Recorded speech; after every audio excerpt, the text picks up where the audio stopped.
اعوذ باللہ من الشیطان الرجیم بسم اللہ الرحمن الرحیم۔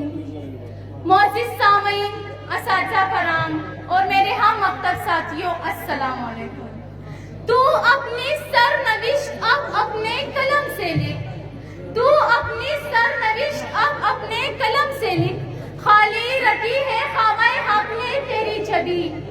یہ نیل گو فضا جسے کہتے ہیں آسماں، ہمت ہو پرکشا تو حقیقت میں کچھ نہیں، بالائے سر رہا تو ہے نام اس کا آسماں، زیرے پر آ گیا تو یہی آسمان زمین۔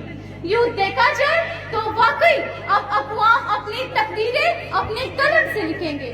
علی وقار دور حاضر کے ترقی یافتہ اقوام کی فہرست پر نظریں دوڑائیں تو بلا شبہ تکنیکی، ٹیکنالوجی، سماجی اور سائنسی علوم پر دسترس رکھنے والے اقوام سر فہرست ہوں گے اور ناخواندہ ترین اقوام فہرست کے سب سے زیر حصے میں ہوں گے۔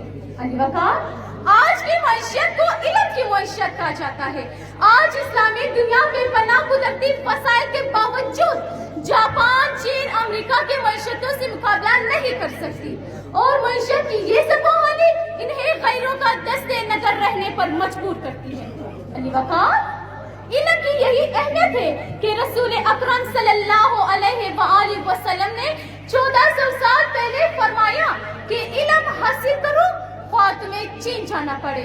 علم کو اور مسلمان مرد اور عورت کے لیے فرض ٹھہرایا، علم کو اور حکمت کو مومن کی گمشدہ میراث قرار دیا۔ لیکن افسوس علی وقار، افسوس، اسلام سے بائی علم کی میراث ہم نے گنوا دی، گنوا دی ہم نے جو اسلام سے میراث پائی تھی، گنوا دی ہم نے جو اسلام سے میراث پائی تھی۔ سریا سے زمین پر آسمان ہم کو دے مارا۔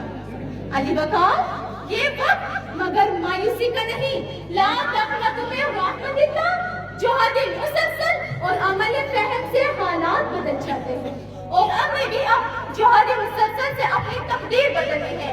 جہاد مسلسل کے لیے علم ہی مشعل راہ ہے، علم ہی ہمیں دور حاضر کے چیلنجز سے عہدہ برا ہونے میں مدد دے سکتا ہے۔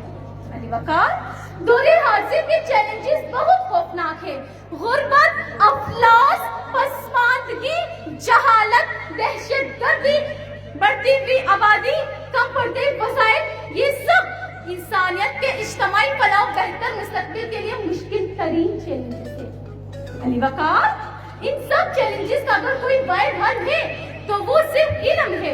علم ہی ہمیں جہالت کے اندھیروں سے نکال سکتا ہے، علم ہی ہمیں شعور دے سکتا ہے، انسان کو انسان کے قتل کرنے، دہشت پھیلانے سے روک سکتا ہے، علم ہی ہمیں اپنے وسائل کو زیادہ بہتر طریقے سے استعمال کرنے کا گر سکھا سکتا ہے اور علم ہی ہمیں غربت کی ذلت سے نکال کر باوقار زندگی دے سکتا ہے، علم ہی ہمیں بیماریوں سے صحت یاب کرا کے تندرست اور توانا زندگی دے سکتا ہے اور علم ہی ہمیں خوشحال اور پرامن معاشرت دے سکتا ہے۔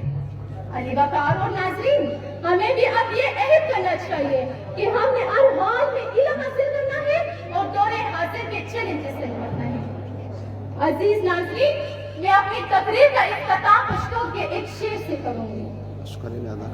زما کلم ته ضرورت دی زه اصلي نه غواړم، زما کلم ته ضرورت دی زه اصلي نه غواړم، ما ته د امن سبق راکړه زه جګړې نه غواړم۔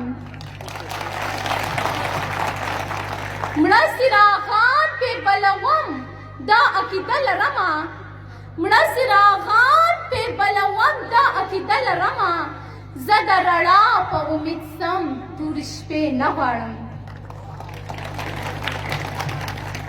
میں بیٹم نورلائی کے سٹاف کی بہت شکر گزار ہوں کہ انہوں نے ہمیں اپنی بہنوں سے بڑھ کر عزت دی ہے۔ تو آپ تمام طلباء سے میری یہ ریکویسٹ ہے کہ آپ اپنا پریشیس ٹائم بالکل ویسٹ نہ کریں بلکہ اسی بیٹم نورلائی میں ایڈمیشن کرا لیں تو آپ کے علم میں اضافہ ہوگا۔ پہلے تو مجھے کمپیوٹر کی دنیا کا کچھ پتہ ہی نہیں تھا لیکن میں اب اور مقابلے کے لیے تیار ہوں اسی ٹیچرز کی وجہ سے۔ والسلام، پاکستان زندہ باد۔